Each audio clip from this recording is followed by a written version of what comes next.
അല്ലെ? നിഴലാണ്. പഴയ നിയമം നിഴലാണ്, പുതിയ നിയമം പൊരുളാണ്, റിയലാണ്, പൊരുളാണ് പുതിയ നിയമം. കാരണം എന്താ? മിശിഹ ചരിത്രമല്ലേ? മിശിഹ ചരിത്രം, രക്ഷകന്റെ ചരിത്രം. അപ്പൊ അതുകൊണ്ട് തന്നെ ധ്യാനിക്കുന്നവർക്ക് അനുഗ്രഹമുണ്ട്, ഒരു സംശയവും കാര്യത്തിന് വേണ്ട. പക്ഷേ നമ്മൾ എന്ത് ചെയ്യണം? അനുഗ്രഹം വരാനായിട്ട് എന്താ ചെയ്യണ്ടേ? കഥ പറയുന്നില്ലേ? നിങ്ങൾ ആദ്യം എന്ത് ചെയ്യണം? ദൈവത്തിന്റെ രാജ്യവും ദൈവത്തിന്റെ നീതി അന്വേഷിച്ചാൽ മറ്റുള്ള അനുഗ്രഹങ്ങളെല്ലാം എന്താകും? കൂട്ടിച്ചേർക്കപ്പെടും. എന്താ ഈ ദൈവത്തിന്റെ രാജ്യവും നീതി എന്ന് പറയുന്നത്? എന്താ ദൈവത്തിന്റെ രാജ്യവും നീതി? എന്താണ് ദൈവത്തിന്റെ രാജ്യം? മത്തായി 6:33 പറഞ്ഞത് എന്താണ് ദൈവത്തിന്റെ രാജ്യം, ദൈവത്തിന്റെ നീതി? എന്താണ്?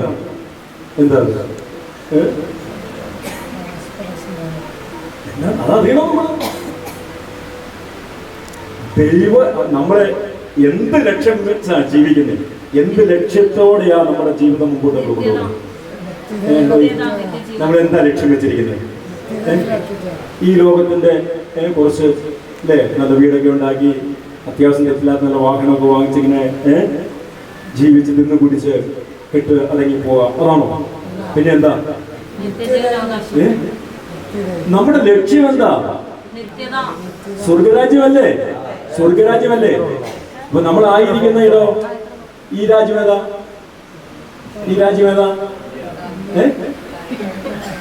നമ്മൾ എവിടെയായിരിക്കുന്നത്? പാകിസ്ഥാനിലാണോ? നമ്മൾ ഇന്ത്യ മഹാരാജ്യത്തല്ലേ? അല്ലേ? ഈ ഇന്ത്യ മഹാരാജ്യത്ത് ജീവിക്കണമെങ്കിൽ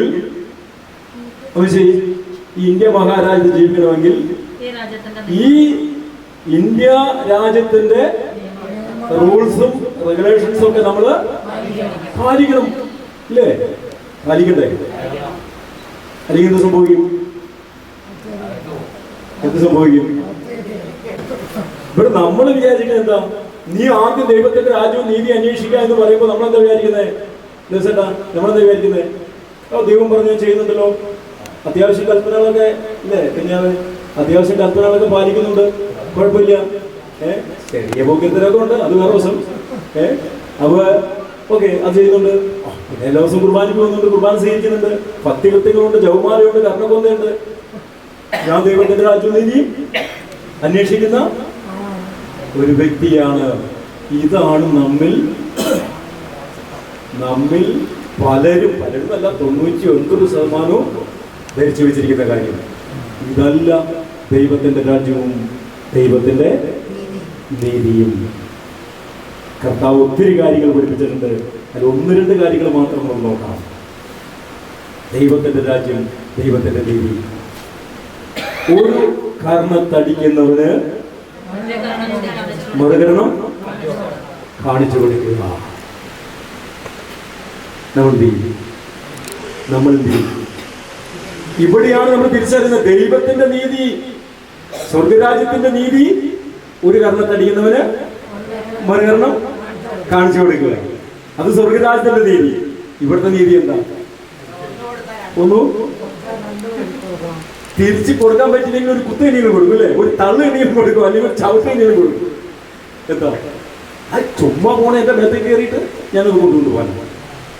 ഇത് ഈ ലോകത്തിന്റെ ഈ നീതി കൊണ്ട് ദൈവരാജ്യത്തിൽ പ്രവേശനം ഇല്ല.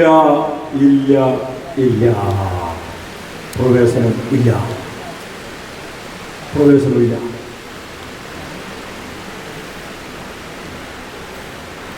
മറ്റൊരു കാര്യം, നിന്റെ മൊബൈല് ചോദിക്കുന്നവരെ എന്ത് ചെയ്യണം?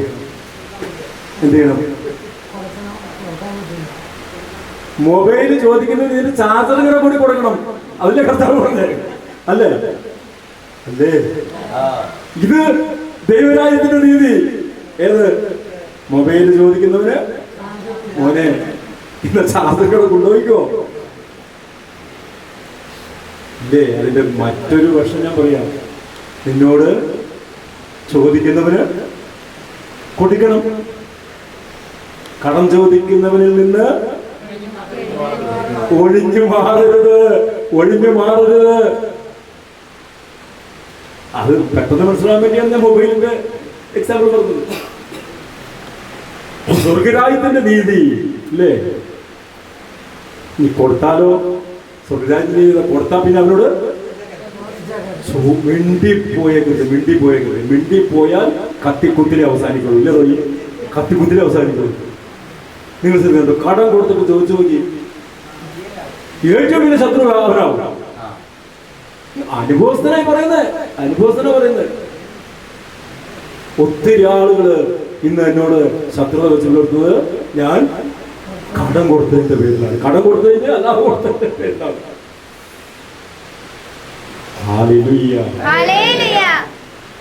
ദൈവരാജ്യത്തിന്റെ നീതി, ലോകരാജ്യത്തിന്റെ നീതി അല്ലേ?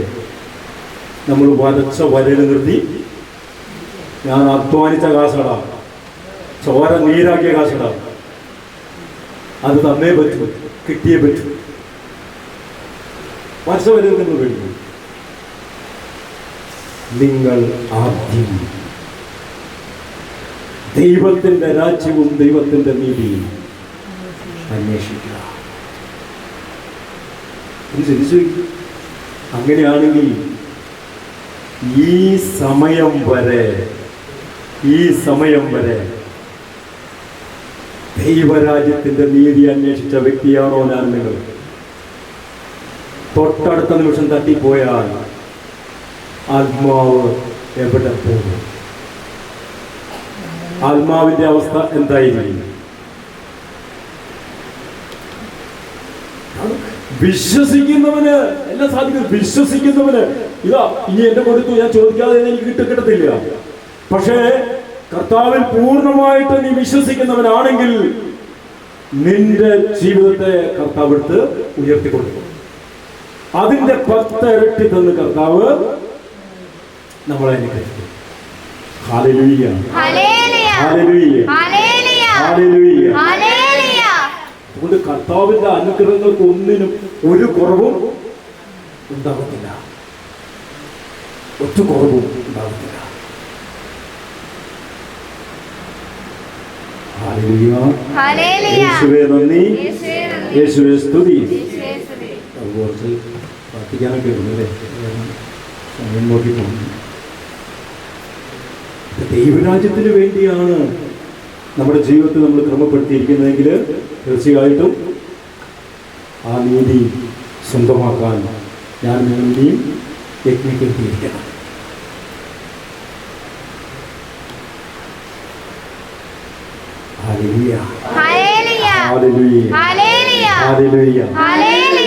ധനികനായ ഒരു യുവാവ് വന്ന് ചോദിച്ചപ്പോ ഈ സ്വർഗം അവകാശമാക്കാൻ ഞാൻ എന്ത് ചെയ്യണമെന്ന് ചോദിച്ചപ്പോൾ ഈശോ പറഞ്ഞെന്തായ കാര്യം പറഞ്ഞു? എന്താ പറഞ്ഞു? എന്തുകൊണ്ടാണ് ഈശോ അങ്ങനെ പറഞ്ഞു? ദൈവരാജ്യത്തിന്റെ നീതി എന്താണെന്ന് അവൻ ഇതുവരെ അറിഞ്ഞിട്ടില്ല, അന്വേഷിച്ചിട്ടില്ല. അവൻ എവിടെ നിൽക്കുന്നത്? ലോകരാജ്യത്താണ്. ഈ ലോകരാജ്യത്തിന്റെ നീതിയെ മുറുകെ പിടിച്ചു പോകുന്നവനാണ്. അതുകൊണ്ടാണ് ഈശോ പറഞ്ഞത് നിനക്ക് ഇനിയും കുറവുണ്ട്, നിനക്കുള്ളതെല്ലാം നീ. എന്തായിട്ട് അർത്ഥം?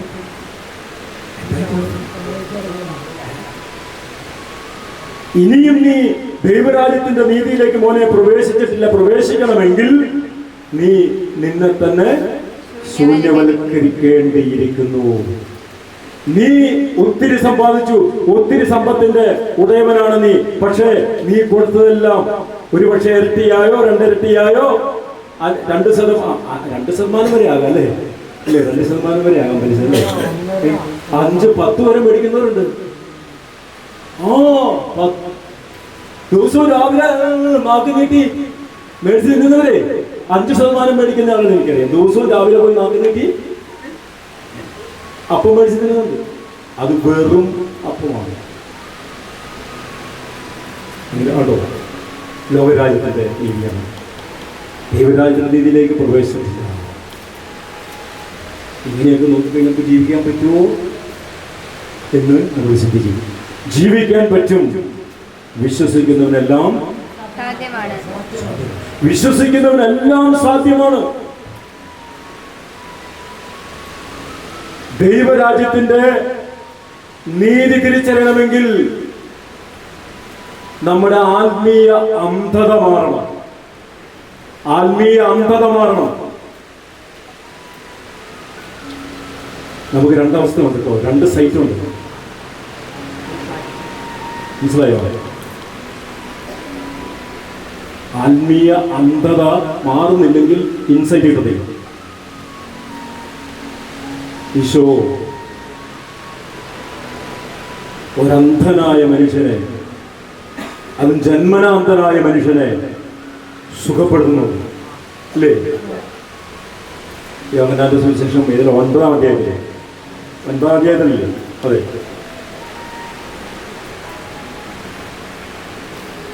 അങ്ങനെ ചരിത്രത്തിൽ അവരിന്നവരെ കേട്ടിട്ടില്ല, കണ്ടിട്ടില്ല. ജന്മനാ അന്ധനായ ഒരു മനുഷ്യനെ സുഖപ്പെടുത്തിയ സംഭവം അവർ കണ്ടിട്ടില്ല. പക്ഷേ ഇവിടെ 3-ാം അധ്യായത്തിന്റെ അവൻ കടന്നു പോകുമ്പോൾ ജന്മനാന്തനായ ഒരുവനെ കണ്ട് ശിഷ്യന്മാർ യേശുവിനോട് ചോദിച്ചു, റബ്ബി, ഇവൻ അന്ധനായി ജനിച്ചത് ആരുടെ പാപം നിമിത്തമാണ്? കണ്ടോ, അവിടെ ഒരു വിലയിരുത്തൽ നടന്നു. ഇവന്റെയോ ഇവന്റെ മാതാപിതാക്കളുടെയോ ഇവന്റെ പൂർവികരുടെയോ പാപത്തിന്റെ ശാപത്തിന്റെ പരിണിത ഫലമാണ് ഇന്നിവൻ ഈ പൊട്ടക്കണനായി ഇരിക്കുന്നതെന്ന് അവര് വിധി എഴുതി. അങ്ങനെ വിധി എഴുതാൻ കാരണം എന്താ? അവർ ആത്മീയ അന്ധത ബാധിച്ചവരായിരുന്നു. അതാണ് സംഭവം. ഈശോ തിരുത്തി കൊടുക്കുകയാണ്. ഇവന്റെയോ ഇവന്റെ മാതാപിതാക്കന്മാരുടെയോ പാപം നിമിത്തമല്ല, മറിച്ച് ദൈവത്തിന്റെ പ്രവൃത്തികൾ ഇവനിൽ പ്രകടമാകേണ്ടതിനാണ് ഇവനന്തനായി ജനിച്ചത്. ബാഹ്യമായ ആന്തരികമായ രണ്ട് തലങ്ങളുണ്ട്, കാഴ്ചപ്പാടുകളുണ്ട്. ഇപ്പൊ നമ്മുടെ ആന്തരികമായ നേത്രങ്ങളിലൂടെയാണ് പലപ്പോഴും ദൈവിക അനുഭവം നമ്മൾ സ്വന്തമാക്കുക. മനസ്സിലായോ? ഇവരിങ്ങനെ പറയാനൊരു കാരണമുണ്ട്. ഈ നിയമാവർത്തന പുസ്തകം 28-ാം അധ്യായത്തിൽ നമ്മൾ കാണുന്നുണ്ട്. ഈ ചോരി ചെരങ്ങ്, അതുപോലെ തന്നെ എന്താ പറയാ, ഇതിന്റെ ഭേദമാണ് ഇത്, നമ്മുടെ കുഷ്ഠം ഇല്ലേ? ഇതൊക്കെ അന്നത്തെ കാലത്ത് ഇതൊക്കെ വരുന്നത് അവർ വിചാരിച്ചിരുന്നത് എന്താ വിചാരിച്ചിരുന്നത്? ശാപത്തിന്റെ അല്ലേ? കുഞ്ഞുങ്ങളുണ്ടാവാത്ത അവസ്ഥ, കുഞ്ഞുങ്ങളുണ്ടാവാതിരിക്കുക. അവര് വിശ്വസിച്ചിരുന്നത് എന്താ? ശപിക്കപ്പെട്ട ഒരു ജന്മമാണ്. അതുകൊണ്ടാണ് അല്ലേ കുഞ്ഞുങ്ങള്. അതുകൊണ്ടാണ് സാവൂളിന്റെ പുത്രി മീഖാൽ അല്ലേ, ഓർക്കുന്നുണ്ടോ? ദാവീദ് സങ്കീർത്തകൻ വാഗ്ദാന പേടകത്തിന്റെ മുന്നില് ആടിപ്പാടി നൃത്തം ചെയ്ത് പോകുമ്പോ ദാവീദിന്റെ ഭാര്യ മിഖാൽ, സാവൂളിന്റെ പുത്രി മിഖാൽ അല്ലേ, അവനെ ആക്ഷേപിക്കുകയും കളിയാക്കുകയും പരിഹസിക്കുകയും ഒക്കെ ചെയ്യുന്നുണ്ട്.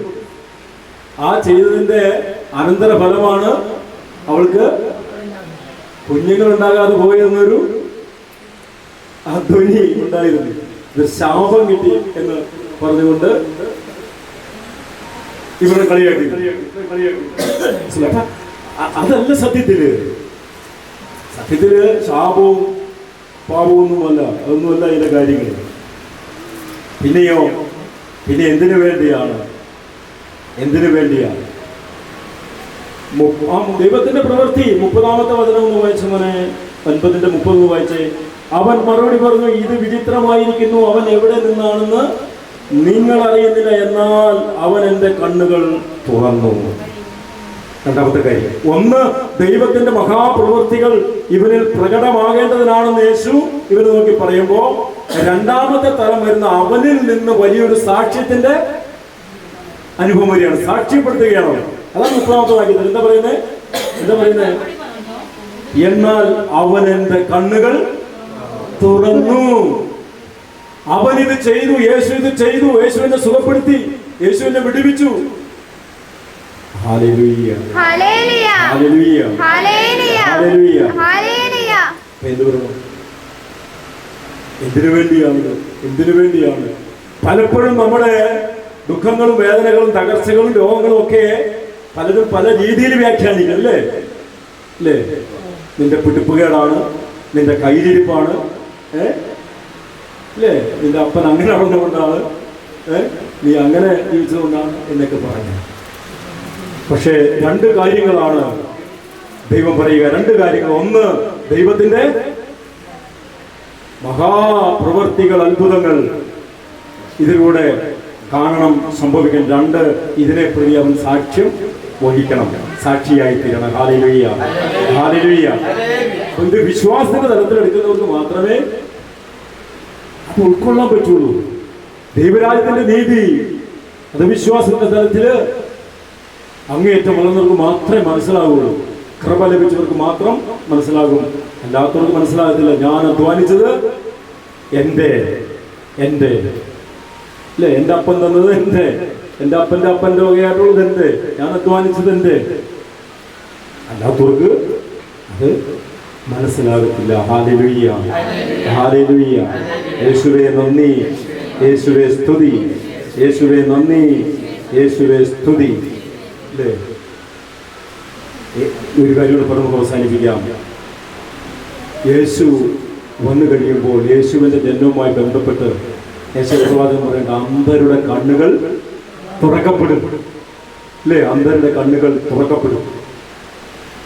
ലൂക്കാസ് സുവിശേഷം 4:18 സിനഗോഗില് യേശു വിശുദ്ധ ലിഖിതം വായിക്കാൻ എണീറ്റപ്പോൾ കിട്ടിയ ഭാഗം യേശയ്യാപ്രവാചകന്റെ പുസ്തകമാണ്. അതാണ് ലൂക്ക 4:18 നമ്മൾ കാണുക. അന്ധരുടെ കണ്ണുകൾ തുറക്കപ്പെടും. Hallelujah, hallelujah, hallelujah. നമ്മുടെ ആന്തരിക നയനങ്ങൾ തുറക്കപ്പെടാൻ ഇന്ന് കർത്താവ് നമുക്ക് നൽകുന്ന ഔഷധം, ഈ പാഥേയം എന്താണ്? എന്താണ്? പരിശുദ്ധ തുറക്കപ്പെട്ട സംഭവം ഉണ്ടോ? അവൻ അപ്പം എടുത്ത് ആശീർവദിച്ച് മുറിച്ച് അവർക്ക് കൊടുത്തു, അവരുടെ കണ്ണുകൾ തുറക്കപ്പെട്ടു.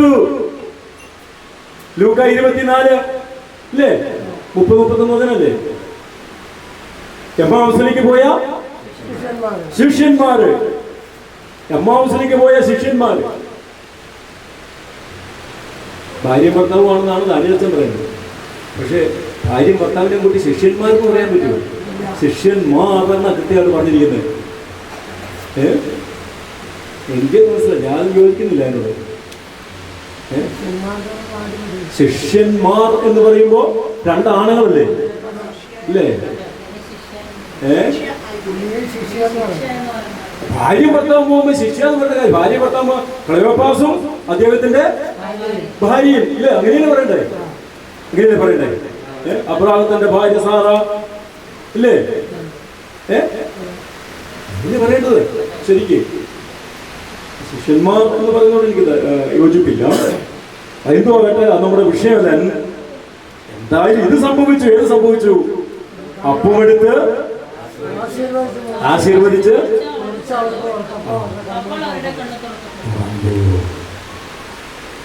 തുറന്നു.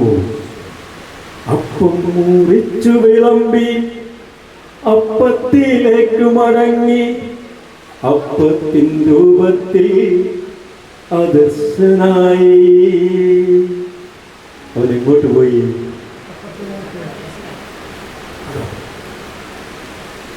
ആത്മീയ നയനങ്ങൾ തുറക്കപ്പെടാൻ ഇന്നൊരൊറ്റ മരുന്നേ ഉള്ളൂ, ഒറ്റ ഔഷധമേ ഉള്ളൂ. അത് പരിശുദ്ധ കുർബാനയാണ്. വിശ്വാസത്തോടെ സ്വീകരിക്കണം. വിശ്വാസത്തോടെ സ്വീകരിച്ചാൽ അത് തുറക്കപ്പെടും.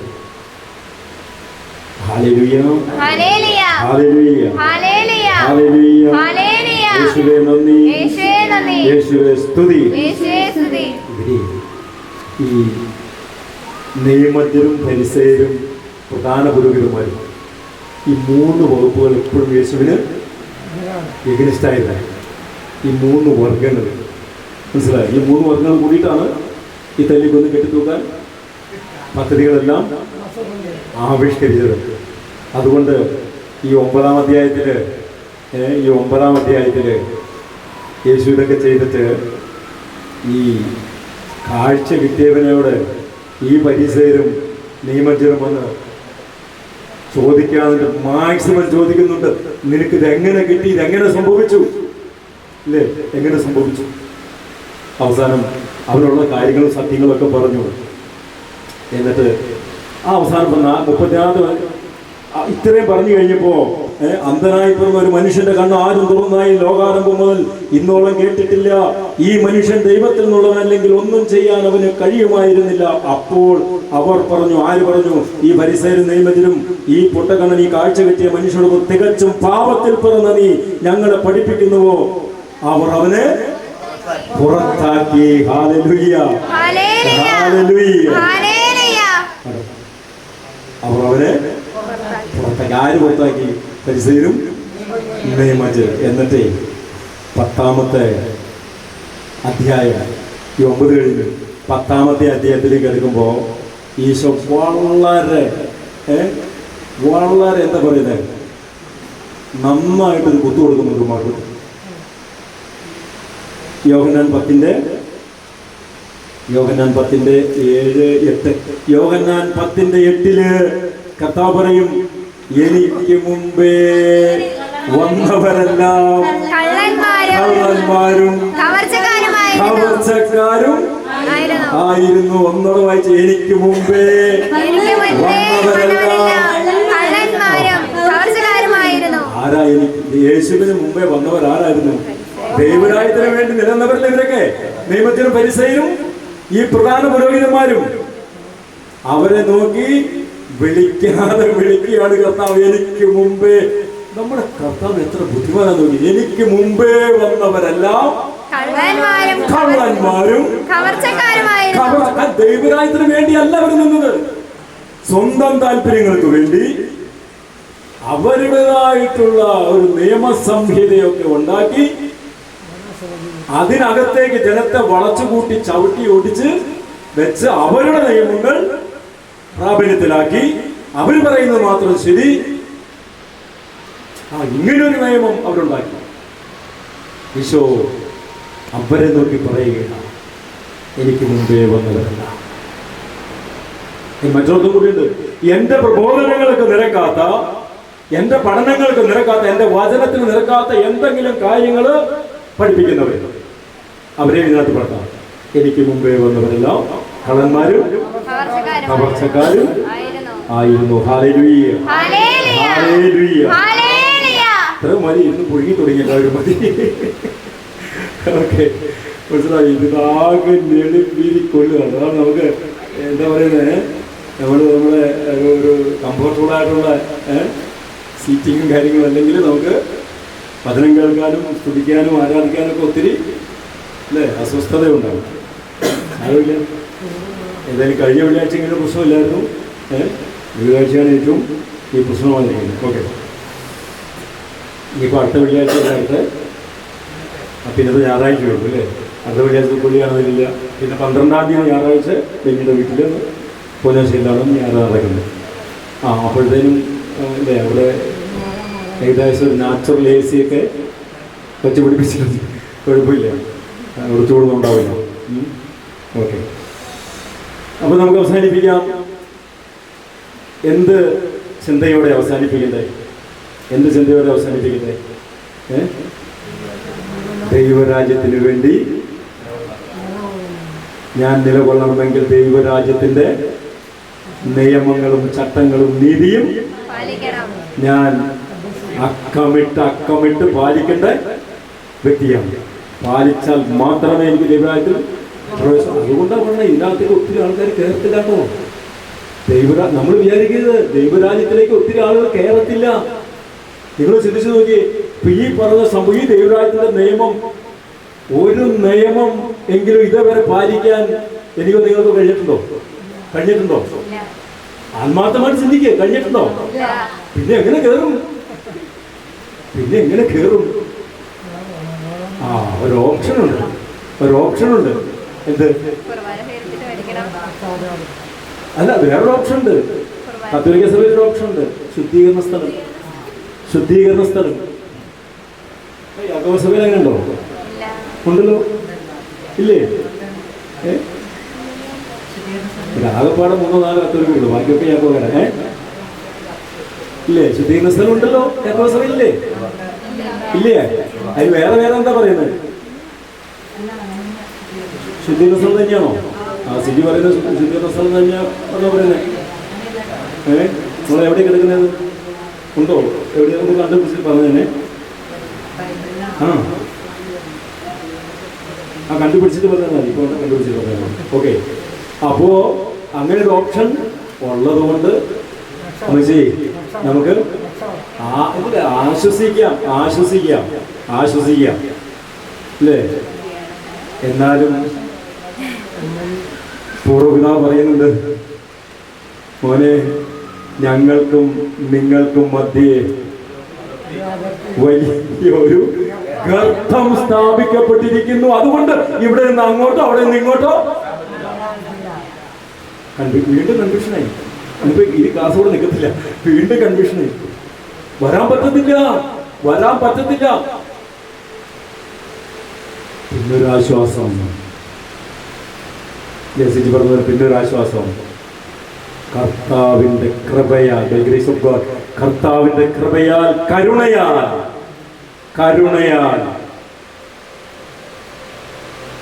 അതെവിടെ കാണും നമ്മള്? കാൽവരി കുരിശില് ഒരു കള്ളൻ, അല്ലേ? നല്ല കള്ളൻ എന്നൊക്കെ പറയും. കള്ളനെ ഇങ്ങനെ നല്ല കള്ളൻ എന്ന് വിളിക്കുന്നത്. ഒരു കള്ളൻ പർദീസ സ്വന്തമാക്കി. അതെന്തായിരുന്നു? Mercy of God.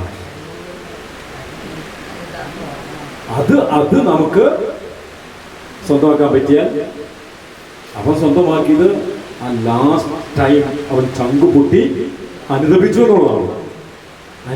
എന്നുള്ളതാണ്. അങ്ങനെ ഒരു ഓപ്ഷൻ കൂടെ കിടപ്പുണ്ട്.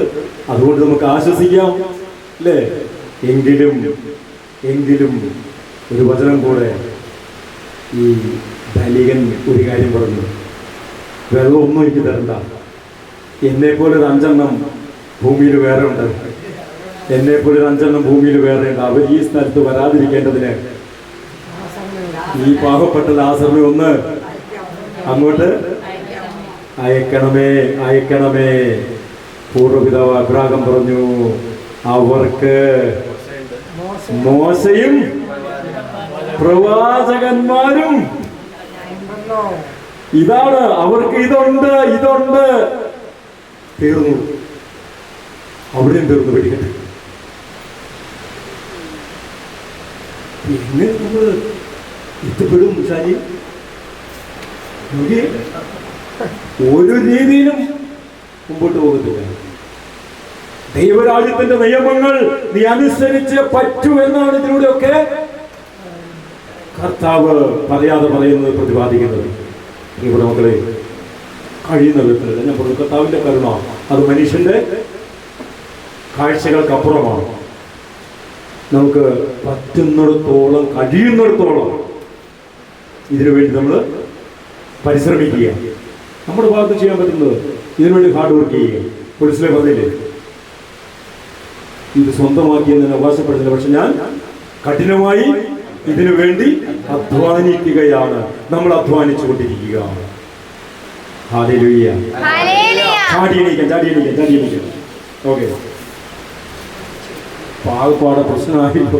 ഇതുവരെയുള്ള പ്രാർത്ഥന, ആരാധനയെല്ലാം ലാപ്സായി പോയിലൊന്നും ചിന്തിക്കേണ്ട. കർത്താവിന്റെ കരുണയുടെ കരത്തിൻ കീഴിൽ നമ്മൾ പൂർണ്ണമായിട്ടും സമർപ്പിക്കുക. വിധിക്കുവാൻ മനുഷ്യന്റെ അധികാരമില്ല, അവകാശമില്ല. ദൈവമാണ് വിധിക്കുന്നവൻ. ഓക്കെ.